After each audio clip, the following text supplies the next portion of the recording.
You are not poor. You were just taught to think in a way that you would never become a threat to the system. And if that sounds too loud, give me a few minutes. At the end, you'll either turn off this video in frustration or feel that something inside has shifted. Be honest. How many years have you studied? 11 in school, plus university, plus courses, plus something else. You were told, education is the path to freedom. A diploma is a guarantee of stability. A good job is success. But here's the strange question. Why are there so few financially free people among the most educated? Why do people with honors degrees work for people without them? Why were we taught integrals, formulas, historical dates, but never once explained how compound interest works? Never once explained what an asset is, what a liability is, how capital is created. Because it wasn't a mistake. It was by design. The system didn't create entrepreneurs. It created doers. School rewards obedience. Work rewards predictability. Society rewards safety. And all of this seems normal, until you realize that wealth is not created by obedience. Wealth is created by breaking patterns. From childhood, you were told, don't stand out, don't take risks, don't argue, complete your assignments, get a grade, then a diploma, then a job, then a promotion, then a pension. And in this scenario, there is one very quiet, very invisible trap. You exchange your time for money your whole life, and no one questions the model itself. Imagine two people. The first works 40 hours a week. Their income is directly proportional to their presence. They stop, the money stops. The second builds something once, and it continues to generate income even when they sleep. The system taught you to be the first, but never showed you how to be the second. Because the second type of person is the one who starts asking questions. And questions are dangerous. Dangerous for the stability of a structure that only works when the majority agrees to play by the rules. Look at it honestly. You were praised for correct answers, but almost never for inconvenient questions. You were told, don't invent, do like everyone else. Because the system doesn't like uncertainty. But wealth is born precisely there, in uncertainty, in risk, in discomfort, in responsibility. Here's the paradox. The safest path seems like a job with a steady salary. But if one employer controls your income, you are not safe. You are dependent. It's a subtle difference. Security is when you have multiple sources of income. Dependency is when you have one. You were taught to seek stability. No one taught you to create a system. And this is where the reprogramming begins. Let's call things by their names. Poverty is not always a lack of money. Poverty is a mindset that prevents you from creating a structure. A person can earn a lot but remain financially vulnerable because they think in short cycles. Salary to expenses to waiting for the next paycheck. Salary to expenses to credit to fear. It's a cycle. And if you're in it, it doesn't matter how many zeros are in your income. The problem isn't money. The problem is that you weren't taught to view money as a tool. You were taught to see it as a reward. And those are different things. Rewards are consumed. Tools are used. When you get a paycheck and think, what can I buy? You are thinking in terms of consumption. When you receive income and think, what can I create from this? You are thinking in terms of building. And this is the first breakthrough. You shouldn't be blamed. You were just never shown another model. Look at the school system. It's all built on grades. You complete assignments, you get a score. In adulthood, this becomes, you complete tasks, you get a paycheck. It's the same model. But in business and investing, there are no guaranteed scores. There is uncertainty. There's no A for effort. there is only results. And because of this, most people never even enter this playing field. They never trained their uncertainty muscle. They were comfortable in a system where rules were clear and rewards were guaranteed. But guaranteed rewards are always limited. It's like a ceiling. You can become the best employee, but your income is still capped by a structure someone else created before you. And here comes the painful truth. The system is not evil. It's just optimized. Optimized for predictability. Most people want stability, but stability is not freedom. Freedom is choice. And if you can't choose who you work with, when to work, what to work on, you are inside a structure you don't control. That's normal. Most people live like this. But if you're watching this video, chances are something bothers you. Maybe you feel you work a lot, but progress is slow. Maybe you realize that even increasing income doesn't fix anxiety. Maybe you're just tired of waiting. Here's the key. You were taught that a career is a ladder, gradual, upward movement. But wealth is not a ladder. It's a system of levers. On a ladder, you climb alone. With levers, you use a mechanism. And most people don't even know that the game is different.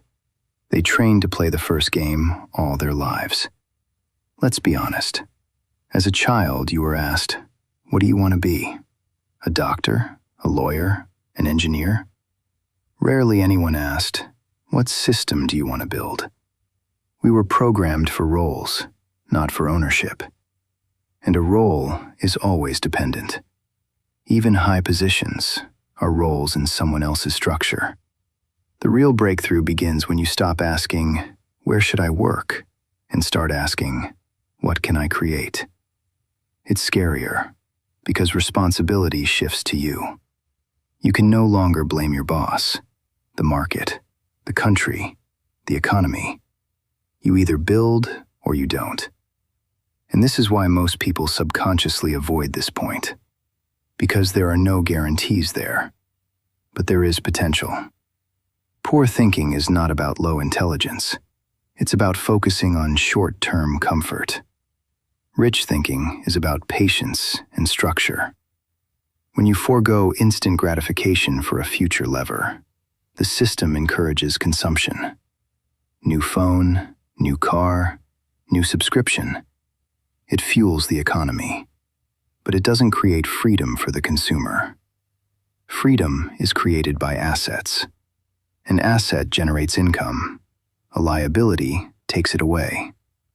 Most people buy liabilities thinking they're assets, and it's not their fault.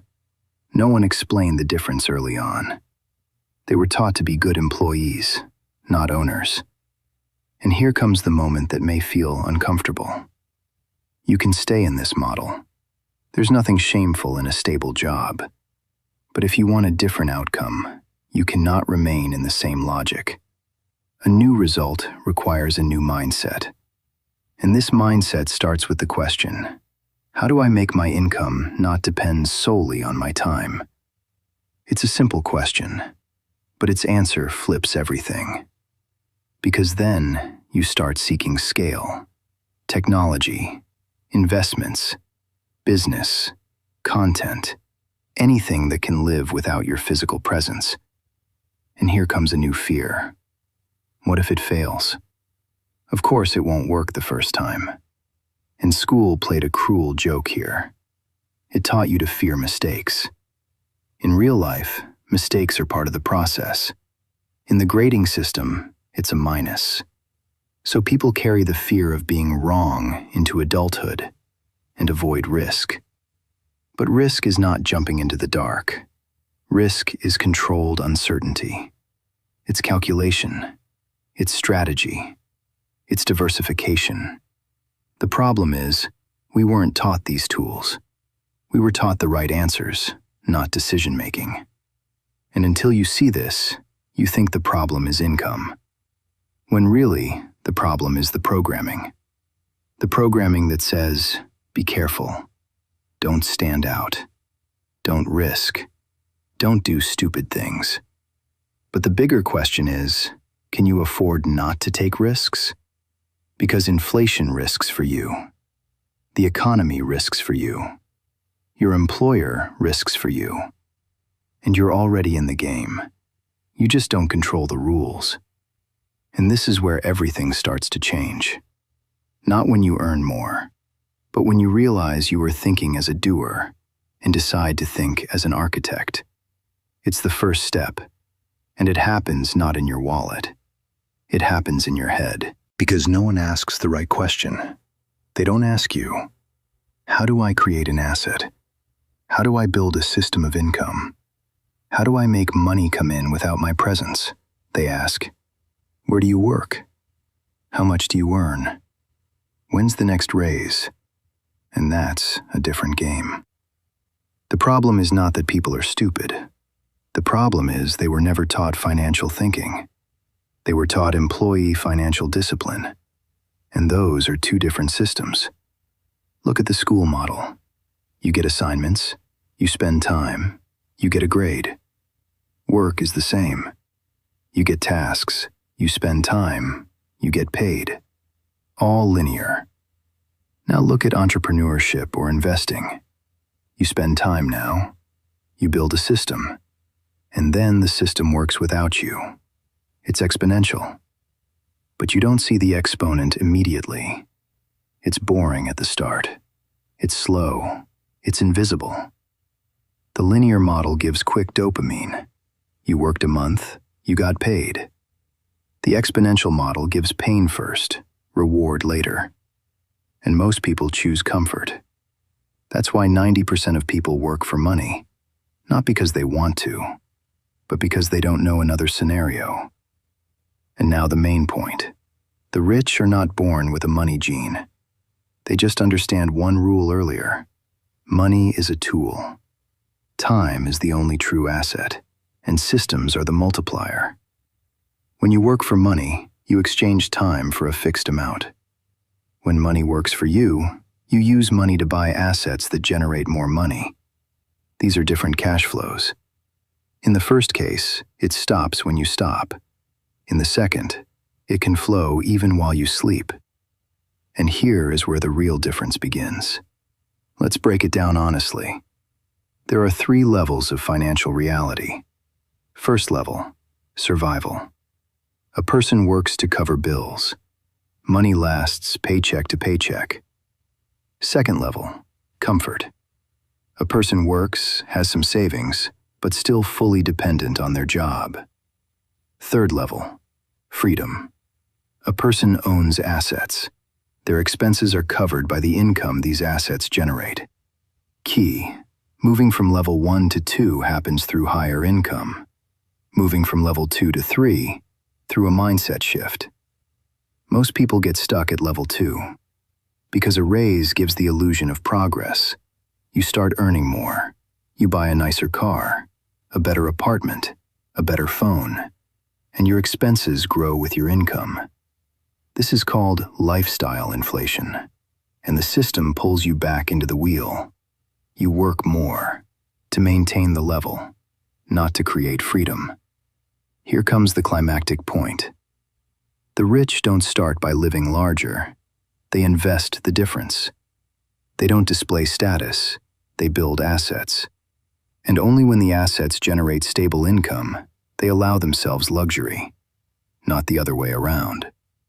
This reversed logic separates financial illusion from financial reality.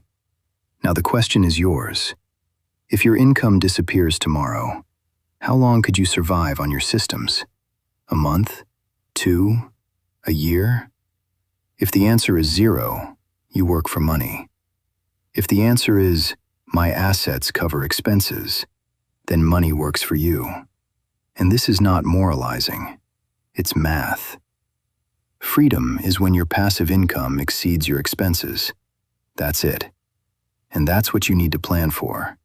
Not earn more, but create an asset. Because high income without assets is just a better paid cage. And middle income with assets is potential freedom. And here's the harshest moment. Time is not on your side.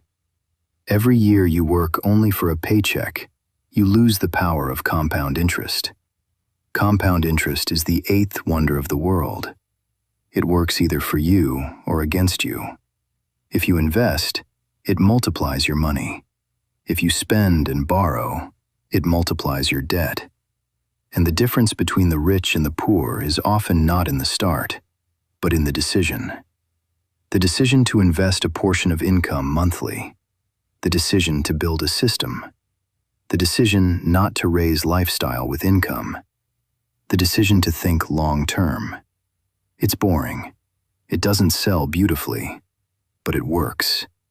And if you've listened this far, you're already not the same person as at the start of the video.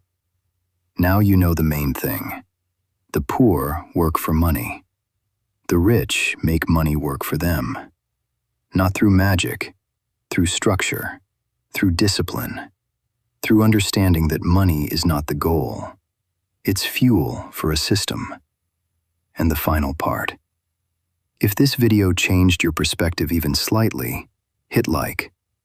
Not for the algorithm, for yourself, to solidify the decision. Write one word in the comments, system, if you choose to build assets.